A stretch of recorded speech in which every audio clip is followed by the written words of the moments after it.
Nuestro Padre Celestial, te damos muchísimas gracias, Señor, por lo que has logrado en este evento hasta este momento de utilizar tus siervos y también de dar fortaleza a los siervos tuyos que están aquí reunidos para aprender. Y Padre, quiero que levantes un ejército de discipuladores multiplicados, los que pueden llevar las buenas nuevas en esta forma o forma semejante, Señor, a otros, Padre, para que muchos regocijen de la verdad de tu palabra, Padre. Yo sé que hay dificultad para muchos entender lo que estamos estudiando por ser no familiar, por ser nuevo en unos sentidos. Y Padre, a la vez sabemos que tú eres quien enseña, y deseamos, Padre, siempre ser enseñado claramente y correctamente la verdad, porque la verdad es lo que nos abre ser libres, Padre, libres para servirte con todo el corazón y para conocerte tal y cual como eres. Bendice este estudio, encomendamos este tiempo en tus manos, en el nombre de Jesucristo. Amén. Entonces, en la conclusión de todo lo que hemos visto en este estudio de las confusiones, llegamos a esto, el Evangelio. Cristo murió por mis pecados y resucitó de nuevo, resucitó al tercer día. 1 Corintios 15, lo mismo se repite. Vamos a Hechos capítulo 2, primer sermón en la iglesia, después de la venida del Espíritu Santo. Entonces, ¿qué predicó Pedro, el primer evangelista de aquel día? Versículo 22, varones israelitas, oíd estas palabras. Jesús Nazareno, varón aprobado por Dios, varón, ser humano, aprobado por Dios por maravillas, prodigios y señales, hijo de Dios, divino. Dios hizo entre vosotros por medio de él, como vosotros mismos sabéis, a entregado por el determinado consejo y anticipado conocimiento de Dios. O sea que según las Escrituras, ¿verdad? Prendisteis y matasteis por manos de inicuos, crucificándole. Cristo crucificado, ¿verdad? Al cual Dios levantó. Ahí está el Evangelio, hermanos. Cristo, ¿y quién es? Es Dios y el hombre. ¿Qué hizo? Fue crucificado por nuestros pecados y Dios lo resucitó de entre los muertos. Ahí está el Evangelio, hermanos. Clarito. Primer sermón en la era de la iglesia y contiene un claro Evangelio. Y esto se repita vez tras vez en las Escrituras. Entonces, el Evangelio es un mensaje sencillo de entender en un sentido. Es el poder de Dios para salvación a todo aquel que cree. ¿Cree en quién? Cree en Cristo, quien murió y resucitó. Entonces, ahí está el Evangelio, que seamos predicadores del Evangelio. Vimos esto antes cuando el hermano Jaime leyó esta porción, pero para la grabación vamos a mirarlo en Gálatas capítulo 1. Nos mostró aquí en los primeros 4 versículos que Pablo comienza con el Evangelio, ¿verdad? Versículo 1 dice: Pablo, apóstol, no por hombres ni por hombre, sino por Jesucristo y por Dios el Padre que lo resucitó de los muertos. Parte del Evangelio, ¿verdad? Resurrección de entre los muertos. Y todos los hermanos que están conmigo a las iglesias de Galacia. Gracia y paz sean a vosotros de Dios el Padre y de nuestro Señor Jesucristo, el cual se dio a sí mismo por nuestros pecados, para librarnos del presente siglo malo, conforme a la voluntad de nuestro Dios y Padre. Versículo 3, identifica quién era el autor de la salvación cuando dice, y de nuestro Señor, ¿quién es? Dios, Señor, divino. Jesucristo, Jesús es su nombre humano, carnal pues. O sea que demuestra ahí su divinidad, que era ser humano también. Y demuestra lo que Él hizo por nosotros en versículo 4, cuando dice, el cual se dio a sí mismo por nuestros pecados, murió en el Calvario. Entonces, ese es el Evangelio que Pablo predicó, que fue presentado frente de la gente de Galacia, casi como lo puso en video. Hermanos, capítulo 3, versículo 1, mira. Oh Gálatas insensatos, ¿quién os fascinó para no obedecer a la verdad? A vosotros ante cuyos ojos Jesucristo fue ya presentado claramente entre vosotros como crucificado. No tenían video, no tenían cómo presentar a Cristo crucificado, pero su predicación era como si estuvieran ellos presentes ahí viendo lo que Cristo hizo por ellos, porque Él predicó a Cristo y a ese crucificado por nuestros pecados, pero al Señor vivo de entre los muertos. Entonces, capítulo 1, versículo 6 dice, estoy maravillado de que tan pronto os hayáis alejado del que os llamó por la gracia de Cristo para seguir un evangelio diferente. No que haya otro, sino que hay algunos que primeramente hemos sido perturbados, hermanos, con tantos evangelios diferentes. Ellos tenían varios evangelios en aquel tiempo. Nosotros aún más todavía. Y van a estar perturbados de aquí hasta la muerte, hermanos, con nuevos evangelios que no son evangelios. Alguien va a pensar que yo voy a ayudar a Dios con esta nueva manera de explicar el evangelio, y en hacerlo van a cambiarlo. Porque nosotros necesitamos predicar a aquel quien murió por nuestros pecados, para algunos tropiezo, para otros necedad. Como era como demuestra 1 Corintios. Pero para nosotros poder de Dios para salvación. Entonces hay los que os perturban y quieren hacer ¿qué? Segundo P, pervertir. Ellos perturban y pervertan el evangelio de Cristo. Entonces lo cambian, versículo 6, evangelio diferente.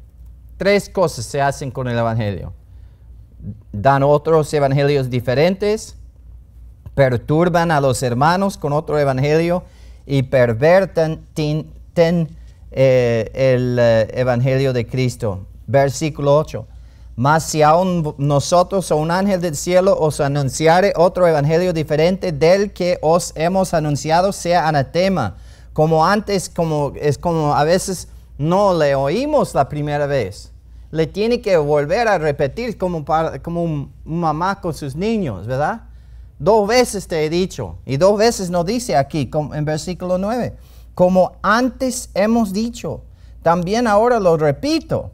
Si alguno os predique diferente el evangelio del que habéis recibido, sea anatema. Entonces, ten cuidado si estás predicando otro evangelio, porque el Señor no lo toma a la ligera. Los cristianos pueden disertar el evangelio. Versículo 6 dice que tan pronto os hayáis alejado. ¿Saben cuánto tiempo hubo entre el evangelismo de Galacia y el año cuando escribió pues este libro? Se estimula 4 años. 4 años. En 4 años dejaron el evangelio claro. Un evangelio que les predicó como si Cristo estuviera crucificado en las calles de Galacia, de los diferentes pueblos de esa región. Y en 4 años habían metido ahí con mentiras, diciéndoles que tenían que cumplir la ley, tenían que circuncidarse, tenían que hacer buenas obras para ser salvo. Tomó 4 años para ellos alejarse del Evangelio. Y nosotros somos corriendo el riesgo en todo tiempo de alejarnos, de pervertir el Evangelio. Que nosotros tengamos cuidado de volver a lo que es un Evangelio clarito en nuestras enseñanzas. No existe otro Evangelio aparte de Cristo. Cristo murió por nuestros pecados y resucitó. 7 palabras. Cristo murió por nuestros pecados y resucitó. No es un mensaje complicado, hermanos, pero un mensaje contundente que cambia la vida radicalmente de una persona, cambia su destino si uno cree en Cristo Jesús. Quienes predican otro evangelio sea anatema, según el apóstol. Por supuesto, un creyente no puede ser maldecido. Pero esto demuestra la hostilidad de los apóstoles hacia los falsos evangelios y hacia aquellos que lo predicaban. Entonces, yo no puedo maldecir a nadie para que vayan al infierno. Pero él está demostrando en usar la palabra de maldición más fuerte en el idioma griego, anatema. Anatema. Nosotros debemos por lo mínimo pensar así frente a estos evangelios falsos que hemos escuchado, hemos venido pues escuchando por tantos años. No seas tentado a predicar un evangelio popular o un aguado, porque si lo haces ya no serías sirviendo a Cristo. Versículo 10. Pues busco ahora el favor de los hombres o el de Dios. O trato de agradar a los hombres, pues si todavía agradara a los hombres, no sería siervo de Cristo. Y es cierto. ¿Estás convencido? ¿Crees que las palabras de Jesucristo? Cristo dijo, yo soy uno de los caminos. Y yo soy una de las verdades a la vida. Y bueno, hay muchas maneras al Padre, a pesar de mí. ¿Así dice tu Biblia? En Juan 14:6. No, Jesús dijo enfáticamente, yo soy el camino, punto. No hay otro. No hay otro camino. Y la verdad, no hay otra verdad. La vida, no hay otra vida. Nadie viene al Padre sino por mí. Es el único. Y entonces debemos ser los mejores explicadores de este mensaje que hay en el mundo. Por ejemplo, si venía un tsunami aquí para matar a todo el mundo, y todos los carros estaban así, y yo aparezco en la calle y le digo, hermano, yo sé el camino para salir de aquí. Tienes que ir por acá, por este calle pequeño aquí, tienes que doblar a la izquierda. Y si te voy a salvar con el único camino para que salga, para que no se muere con el diluvio o el agua que viene, vas a querer escucharme muy bien. Y vas a querer que yo sea preciso en mi explicación. ¿No es cierto? Si yo sé la única vía de escape de aquí, entonces, pero hay mucha gente, cuando uno trata de ser preciso con el mensaje más importante del mundo, se enojan. Ay, hermano, no seas, Dios es amplio. Como si Dios tiene varios caminos a llegar a Él. Hay un solo camino, hay un solo mensaje, no hay otro nombre dado a los hombres bajo el cielo a lo cual podemos ser salvos. Tenemos que ser específicos. ¿Le gustaría ir a un médico, a un cirujano, si tenía quizás algo en el cerebro? a un cirujano que usa motosierra para abrirte el cráneo? No, va a querer uno que es preciso. Imagínense un cirujano operándote en el cerebro. Y ahí está sangre saliendo ahí. El enfermero dice, mire, hay que tapar eso. Está perdiendo sangre. No seas tan preciso. No, hay muchas maneras de hacer cirugía. Cállate. ¿Te gustaría presentarte a un cirujano así para que le opera? No, usted va a querer el que es más preciso del mundo. En todo el trabajo que hay en el mundo hay que tener precisión. El que trabaja con reloj tiene que ser preciso. El que hace carros tiene que hacerlo tal y cual como dice el jefe. Todo trabajo requiere precisión, pero cuando viene al Evangelio decimos, ay hermano, no sea tan... Hay muchas maneras. ¿Cómo pensamos que hay muchas maneras de llegar al cielo? ¿Cuál es más importante? ¿Cirugía del cerebro o el Evangelio de Jesucristo? ¿Cuál de estas cosas son más importantes? Entonces, ¿cuál de estos debemos ser más precisos con el Evangelio? Que seamos precisos, hermanos. Porque Dios no es un abuelito ahí.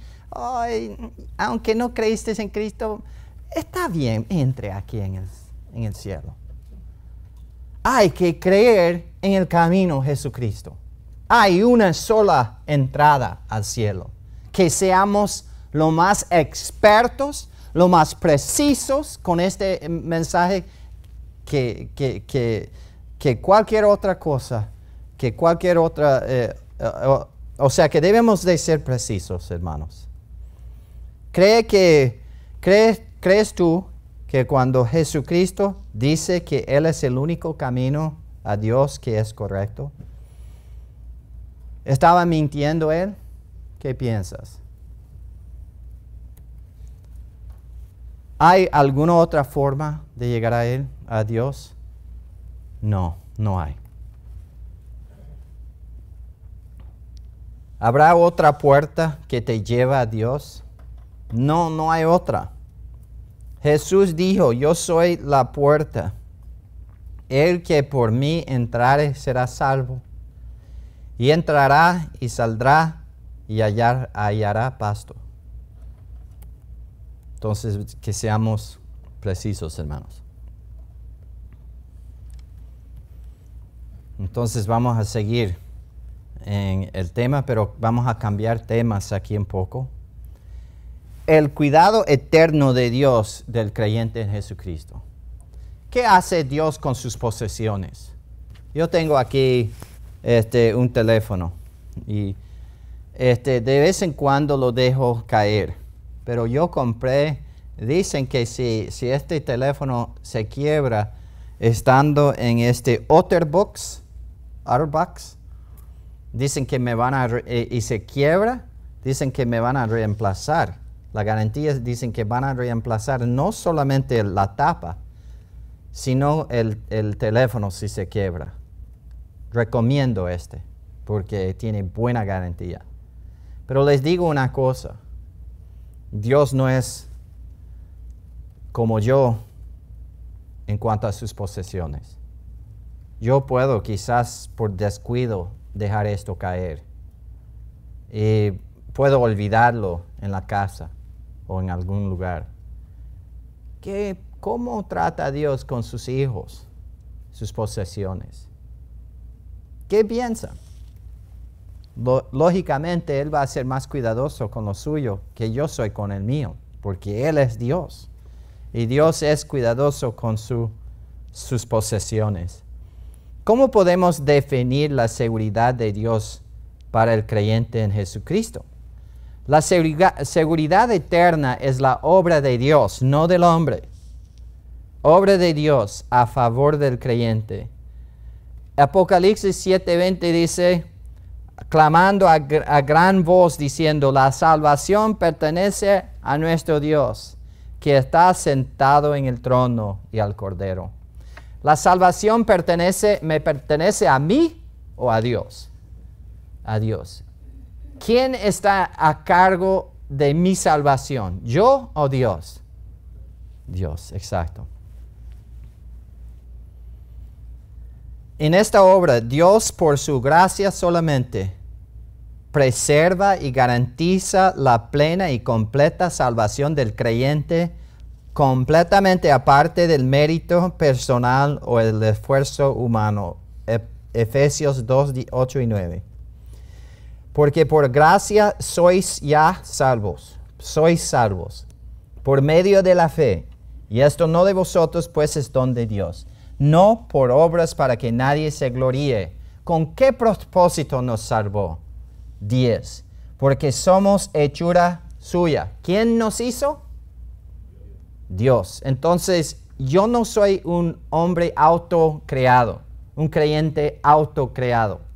Soy la creación de Él. ¿Creados en dónde? ¿En quién? En Cristo Jesús. ¿Quién me creó ahí? Obra de Dios. Yo no me puse en Él. Él me puso ahí por medio del Espíritu Santo en el momento de creer en Cristo. ¿Para qué? Para que yo sea un vagabundo, flojo. No. Para buenas obras. Me creó para que Él viva a través de mí y para que Él produzca en mi vida buenas obras. Pero ¿cuáles? ¿Qué tipo de buenas obras? ¿De dónde salen esas buenas obras? Son buenas obras que Él tiene ya planificados para mí. Miren lo que dice ahí. Las cuales Dios preparó de antemano para que anduviésemos en ellas. ¿Qué quiere decir andar en ellas? Es como el niño, ¿verdad? Detrás de su papá cuando hay nieve. ¿Y qué hace el niño? Trata de poner sus pies ¿dónde? Donde dejó la huella su papá. Dios nos ha preparado buenas obras y quiere que nosotros pongamos nuestras huellas donde Él ha caminado ya, preparando el camino. Entonces, la vida cristiana es algo planificada.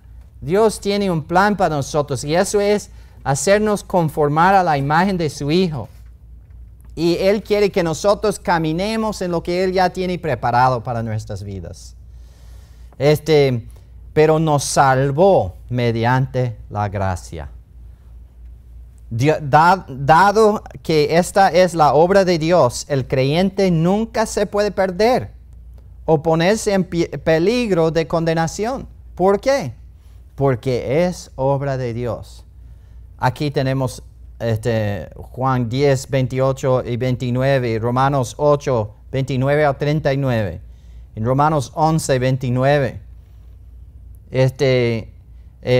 Los cuales vamos a mirar detalladamente más adelante cuando el hermano Carlos pase. El creyente en Jesucristo es guardado o asegurado para siempre por la protección de la gracia de Dios. Filipenses 1:6 me gusta mucho. ¿Saben por qué? Filipenses 1:6 dice, estando persuadido de esto. ¿Estás persuadido de lo siguiente? Que el que comenzó en vosotros la buena obra, la perfeccionará hasta que peques, hasta que falles, hasta que tú no sirves ya. No, hasta aquel día, hasta el día de Jesucristo. Y Él dijo que nunca nos desampararía, Hebreos. ¿Qué sucede si no crees o enseñas la seguridad eterna? ¿Qué pasa? Por lo cual pueden también salvar, dice Hebreos 7:25, dice esto. Por lo cual puedes también salvar perpetuamente a los que por Él se acercan a Dios, viviendo siempre para interceder por ellos. Él nos cuida. Esto es lo que sucede. Pero si no creemos en la seguridad eterna, lo que pasa es lo siguiente. Si tú no crees ni enseñas la seguridad eterna, estás removiendo las buenas noticias del Evangelio. ¿Cómo puedes honestamente ofrecer el mensaje de la vida eterna si no crees que es realmente eterno? Si piensas que la salvación se pierda, ¿por qué no predicas así? Te ofrezco vida temporal o vida posible. Posiblemente te voy a ofrecer vida eterna, pero no estoy seguro porque puede perderla. Pero te ofrezco vida eterna, pero puedes perderla. ¿Qué mensaje sería esto? Solamente podemos predicar vida eterna si es vida eterna. Y si yo la tengo hoy y dentro de 2 semanas la pierdo, ¿era vida eterna? La única manera para ser vida eterna es si es eterna, eterno. ¿Y qué dice Juan 3:16? Porque de tal manera amó Dios al mundo que ha dado a su Hijo unigénito para que todo aquel que en Él cree, no se pierda, mas tenga tiempo presente vida eterna. Yo tengo esta corbata, es mía, es algo que poseo. Y Él dice que tú puedes poseer vida eterna. Y si no fuera vida eterna, hubiera tenido que nombrarlo por otro nombre. Pero es vida eterna. Y cualquier niño lo va a interpretar así. Tienes que ser un adulto que duda la palabra de Dios para interpretarlo de otra forma. Pero que seamos niños en nuestro entendimiento. Si tú no crees ni enseñas la seguridad eterna, verdaderamente estás trayendo confusión a la predicación de la gracia de Dios. Estás diciendo que la gracia de Dios te cuesta. Estás diciendo que Dios te quiere dar algo gratis, gratuito, que no te va a costar, pero te va a costar. ¿Y qué mensaje confuso? Y hay uno que predica por ahí, que dice que no, la vida eterna es gratis, pero te va a costar. ¿Qué tipo de predicación es? Pero estamos cambiando la gracia de Dios. La gracia de Dios, En lugar de enseñar que la gracia bíblica, en lugar de enseñar la gracia bíblica, terminarás por requerir cierta obra o esfuerzo por parte del pecador, con el fin de asegurar su salvación. Y Romanos 11:6 dice claramente, si es por gracia, ya no es por obra. De otra manera, la gracia ya no es gracia. Y si es por obras, ya no es gracia. De otra manera, la obra ya no es obra. Y no se pueden mezclar estos, porque uno es uno y el otro es otro. Y gratis es gratis. Don gratuito. Si tú no crees ni enseñas la seguridad eterna, puedes destruir la esperanza. Tus oyentes nunca sabrán con certeza si son salvos. Nadie jamás podría tener la confianza de que él o ella es salvo, aunque Dios haya declarado la salvación a través de Cristo con absoluta certeza. Dijo cuando Jesús apareció en el mundo en Mateo 1:21, y darás a luz un hijo, y llamarás su nombre Jesús, porque él salvará a su pueblo de sus pecados. Lo dijo el ángel con certeza, porque la salvación es algo que podemos predicar con certeza. Si tú no crees ni enseñas la seguridad eterna, tienes que negar o cambiar directamente las declaraciones de las Escrituras que enseñan nuestra seguridad eterna. Luego vamos a ver 34 escrituras claras acerca de este tema. Si tú no crees ni enseñas la seguridad eterna, punto 5 aquí, quitas la base de un auténtico crecimiento espiritual. La seguridad causa crecimiento. Escuchen Colosenses 2:2, dice, para que seáis consolados sus corazones, unidos en amor hasta alcanzar todas las riquezas de pleno entendimiento, a fin de conocer el misterio de Dios el Padre y de Cristo. Puedes tener certeza del pleno entendimiento. Y hay riquezas que vienen por eso. Pero si hay incertidumbres, no hay seguridad. Imagínense estar en tu casa y nunca saber si en realidad, si tus padres te aman o no. Es una vida, hace dos cosas. O hace al niño estar completamente deprimido. O hace rebeldía. Te quiere matar al niño. Hace uno de los dos. Crea la inseguridad, crea un odio hacia Dios por parte de muchos. Bueno, si Él me va a tratar así, si Él me va a rechazar, yo le voy a rechazar a Él también. Y muchos, la mayoría de los que odian al cristianismo vienen de casas y hogares cristianos, donde no enseñaban la verdad de las Escrituras. Y tienen una furia hacia Dios. Y otros, por el otro lado, están pues bajo drogas porque no pueden enfrentar la vida por temor y por sentirse tan deprimidos.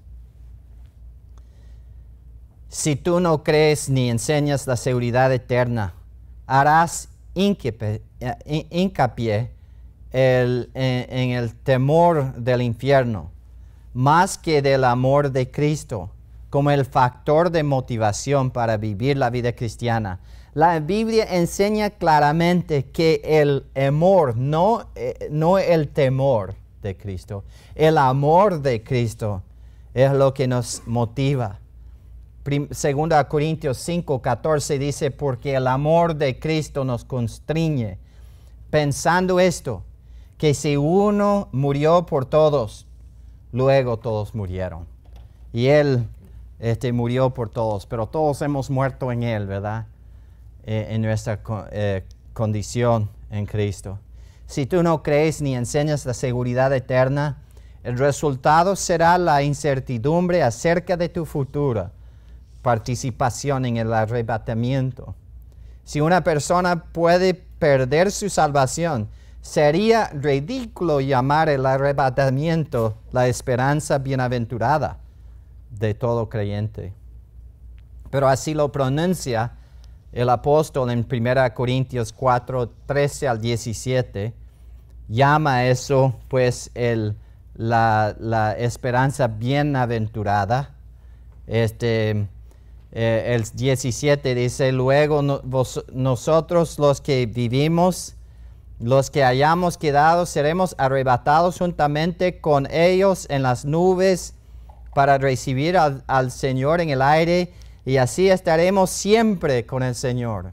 Pero si no hay seguridad eterna, ¿cómo podría decir nosotros estaremos siempre con Él? Así que, ¿cuál es la pregunta real? La verdadera pregunta es, ¿podrá un hijo o hija de Dios perder su salvación? Perder su salvación. Esta es la pregunta al final y a cabo de todo. La respuesta de esta pregunta debe venir exclusivamente de las páginas de este libro, de la palabra de Dios, y no de los sentimientos, opiniones, experiencias, denominaciones, dogmas o tradiciones. La Iglesia Católica jamás te va a decir que tendrá vida eterna, segura. Porque su doctrina no tiene nada que ver con ninguna certeza. Para ellos nunca tienen certeza. Por eso, hasta incluso después de la muerte de alguien, le mandan a un sacerdote para bautizar al muerto. O luego están pagando dinero para que el sacerdote ore para que esa persona salga de un supuesto lugar de entretenimiento. entre el cielo y el infierno, que no existe. Pero así es porque ellos no tienen seguridad y jamás van a tener seguridad porque ellos dicen que la salvación se gana por obras. Y son tristes, pero no son ellos solamente los católicos. Muchos evangélicos han adaptado su doctrina de la Iglesia Católica, no de la Biblia. Y piensan que no, pero si enseñamos la seguridad eterna, los hermanos van a llegar a ser abusadores de la gracia. Bueno, Pablo no temía eso. Él enseñaba porque él sabía, como hemos visto varias veces en Tito, capítulo 2, que la gracia de Dios es lo que nos cambia la vida. Él sabía, como vimos, que el amor de Cristo nos constriña. Es que ese amor, esa actitud de gracia para con nosotros es lo que nos cambia la vida. Es lo que nos cambia la vida. Es que la gente no entiende lo que ha recibido. Por eso abusan de la gracia.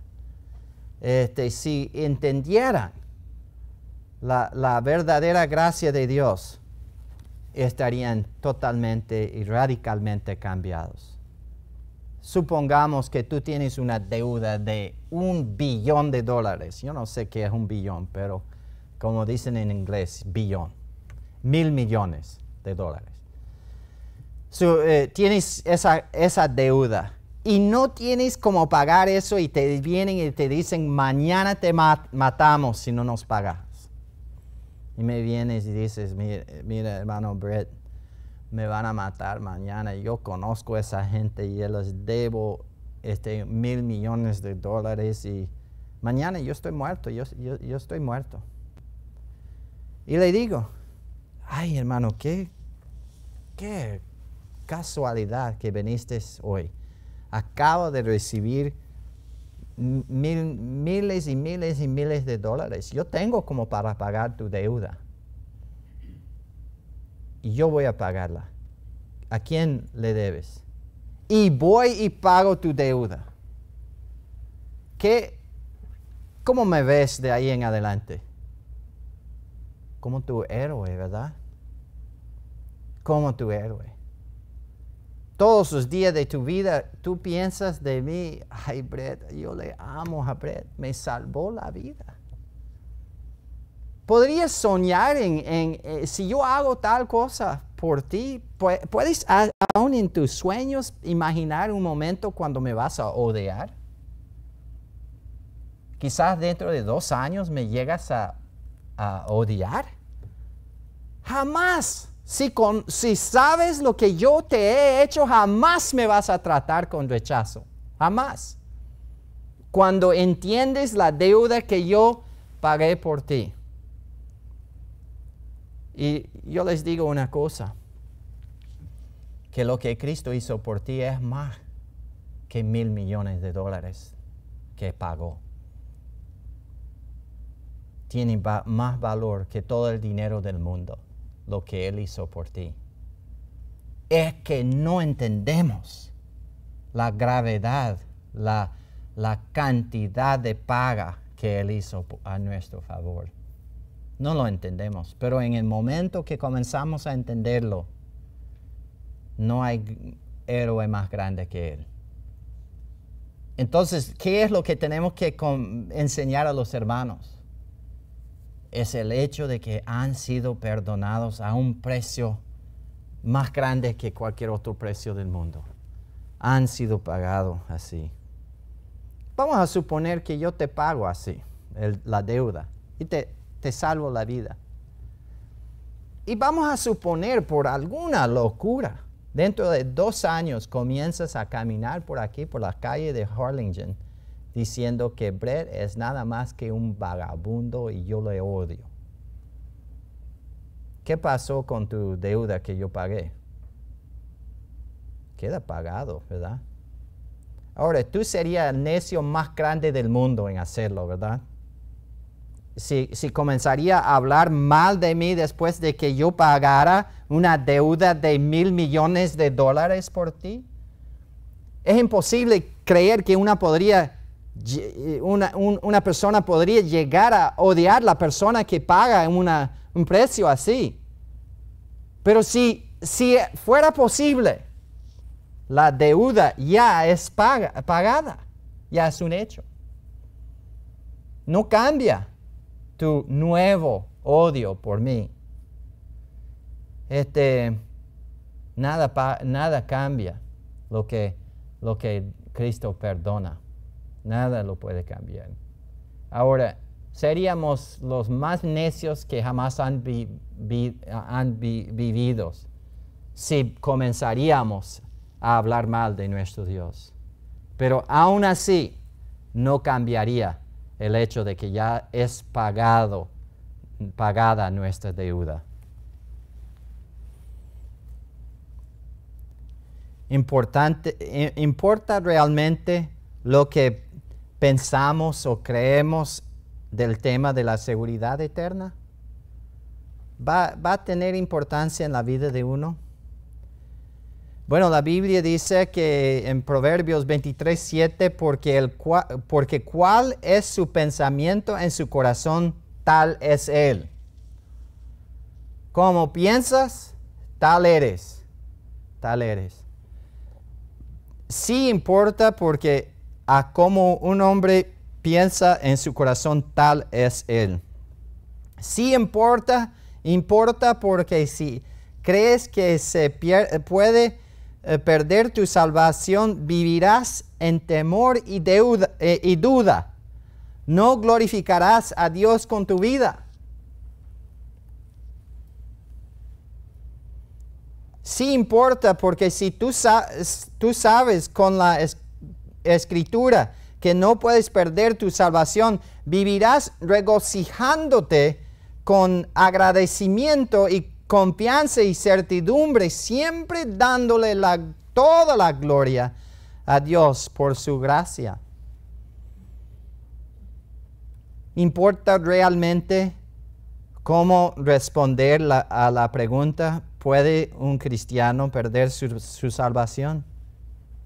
Sí, porque tu respuesta te descubra y revela cómo realmente crees que una persona finalmente se salva. ¿Cómo es esto? Si yo digo que es posible que yo haga algo para perder la salvación, ¿saben lo que estoy diciendo en realidad? Estoy diciendo que la salvación se gana por obras. No hay otro. Podemos engañarnos a decir que no es así. Pero si yo pienso que yo puedo hacer algo que me causa perder la salvación, estoy diciendo que tengo que hacer algo para ganar la salvación. Y la Biblia dice plenamente que no es por obras. No es por obras. Si tú crees que la salvación se puede perder, entonces tú también crees que esta se gana o se mantiene por buenas obras. La conclusión para este error es que nunca sabrás con seguridad si eres salvo, porque tú estás comprando tu salvación por tus obras. Pero miren lo que dice primero de Juan 5:13. Estas cosas os he escrito. Esto no son palabras de Brett. Son escritos en la Biblia. A vosotros que creéis en el nombre del Hijo de Dios. ¿Y cuál es su nombre? Jesucristo. ¿Y qué hizo aquel hombre que lleva ese nombre? Murió por mis pecados y resucitó al tercer día. Entonces, está escrito que los que creen en aquel que lleva el nombre de Jesucristo, que murió por nuestros pecados y resucitó al tercer día, para que sepáis, yo sé, hermanos, que yo estoy aquí y no en mi casa. Yo sé esto a no ser que estoy soñando. No, yo estoy aquí. Yo estoy cierto de esto. Podemos estar ciertos de algunas cosas. ¿Cuántos de ustedes están ahora sentados con Obama en este momento? Ninguno. ¿Están seguros que Obama no está sentado aquí hablando con Obama? Sí, están seguros. Podemos estar seguros de algunas cosas en la vida. Y pueden estar seguros para que sepáis que tenéis vida eterna, tiempo presente, en este momento, para que creáis en el nombre del Hijo de Dios. Podemos estar seguros. Yo puedo saber con certeza, y no es por orgullo, porque yo no fui el quien me dio esto, sino que fue Jesús que me dio la vida eterna. Don gratuito. Si tú sabes con las Escrituras que la salvación no puede ser ni ganada ni perdida por tu conducta personal, sea buena o sea mala, entonces tú comprendes que la salvación es un regalo gratuito y estás comenzando a abrazar con su mente lo que es la gracia de Dios. Ahora, hay muchos que, vamos a Romanos capítulo 3. Hay muchos que al oírme predicar así, van a decir esto. Versículo 8. ¿Y por qué no decir, como se nos calumnia, y como algunos cuya condenación es justa, afirman que nosotros decimos, hagamos males para que vengan bienes? No estoy diciendo esto.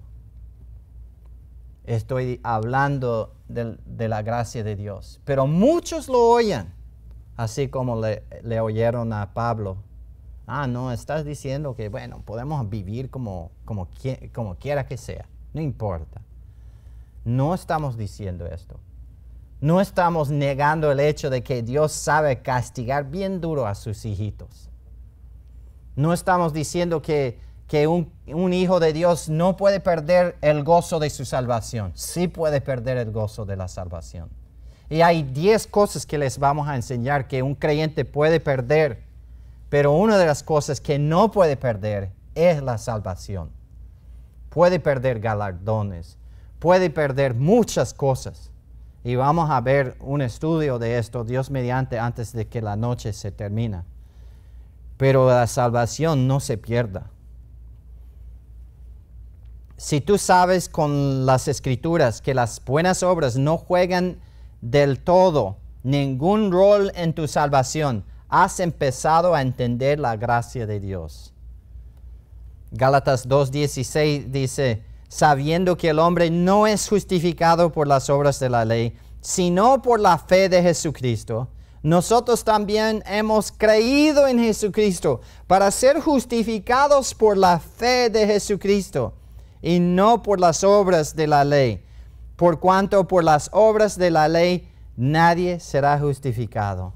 Nadie será justificado. Somos justificados por la gracia de Dios. Hechos 13:39 dice, y que de todo aquello de que por la ley de Moisés no pudiste ser justificados, en él es justificado todo aquel que cree. Lo que la ley no pudo hacer, Cristo lo ha hecho. Entonces, ¿quién o qué finalmente tiene la autoridad sobre el tema de la seguridad eterna? No es mi opinión. Yo puedo ser mentiroso. No es mi experiencia personal. Mi experiencia es diferente que la suya. No tengo seguridad de mi vida eterna porque tuve un sueño o porque escuché una voz. Estoy plenamente convencido porque así dice este libro. Pero no es mi experiencia personal. No son mis sentimientos. No es el credo de mi iglesia o dogma de mi iglesia. La autoridad final sobre el tema de la seguridad eterna es nada más ni menos que la palabra de Dios. Y es suficiente este testimonio, ¿verdad? Cuando se trata del tema de la seguridad eterna, debemos de ser como lo fueron los de Berea, ¿verdad? ¿Cómo fueron ellos? Aquí está, aquí adelante. Hechos 17:11. Y estos eran más nobles que los que estaban en Tesalónica, pues recibieron la palabra con toda solicitud, escudriñando cada día las Escrituras para ver si estas cosas eran así. Si has confiado solamente en Cristo, tu salvación es eterna y segura. ¿Por qué? Vamos a darle 34 razones por lo cual estar seguro. Pero antes de eso, Joe, ¿me puede traer la ovejita ahí, por favor?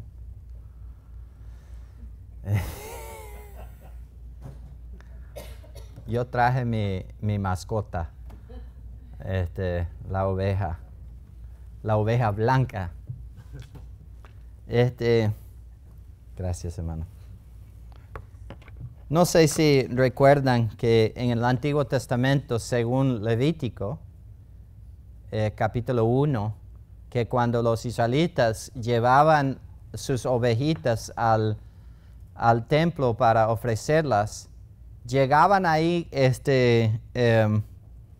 con su animal y salía pues el sacerdote cargando por lo mínimo dos cosas. Uno era un envase, una olla pues especial, y lo otro era un cuchillo. Entonces entraría el israelita hasta el altar de bronce. Más allá de ahí no fueron. Eso fue prohibido más allá, más adentro del tabernáculo. Era semejante en el templo también, cuando luego hicieron el templo. Pero llegaban con el animal y ¿saben quién era la persona quien mataba el animal? Según Levítico, era el que ofrecía, no el sacerdote, sino que el que traía, ponía su mano sobre la cabeza del animal y degollaba el cuello del animal. Estaba esperando en hacer esto, que Dios, quien habitaba dentro del lugar santísimo, aceptaría la muerte de un animal en lugar de la muerte suya, porque ellos bien entendían que la paga del pecado es muerte. Entonces ellos sabían por el pecado que debían de morir y estaban confiando que Dios aceptaría la muerte de un animal en lugar de la muerte suya. Ahora, sabemos de Hebreos que estos sacrificios no quitaron el pecado, solamente tapaban. Era lo que la palabra, ¿cómo se dice? Sí, pero ¿cómo? Me olvidé. Bueno, la palabra atonement sería cubrir. Quiere decir cubrir, pero hay una palabra específica en español y se me olvidó. Okay. Pero la palabra que la Biblia usa era tapar, no quitar. Ahora, cuando Cristo vino, Él quitó nuestros pecados.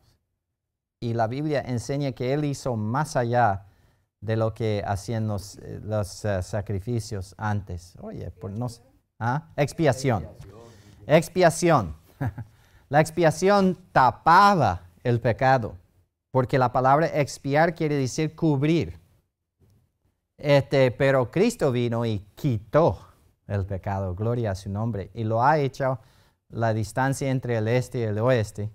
Y no hay polo, hay polo del norte, ¿verdad? Hay polo del sur, pero no hay polo del este. O sea que tú puedes llegar hasta donde termina el norte.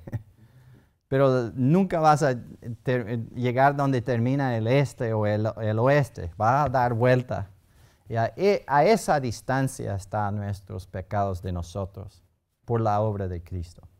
Ahora, cuando llegaban ahí en el tabernáculo para ofrecer su holocausto, su animal, y ponían su mano sobre la cabeza del animal, ¿piensan ustedes que dirían algo así? Yo te invito a que entres en mi corazón.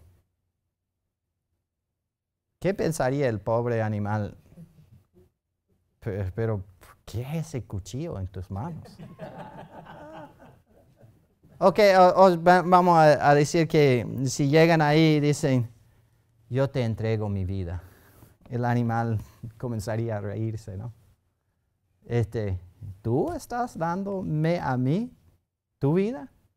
No, Señor, yo estoy dando mi vida por ti. Incluso si tú llegas a morir y vas delante del Señor y estás en el portón del cielo y el Señor aparece y dice, ¿por qué te debo dejar entrar en el cielo?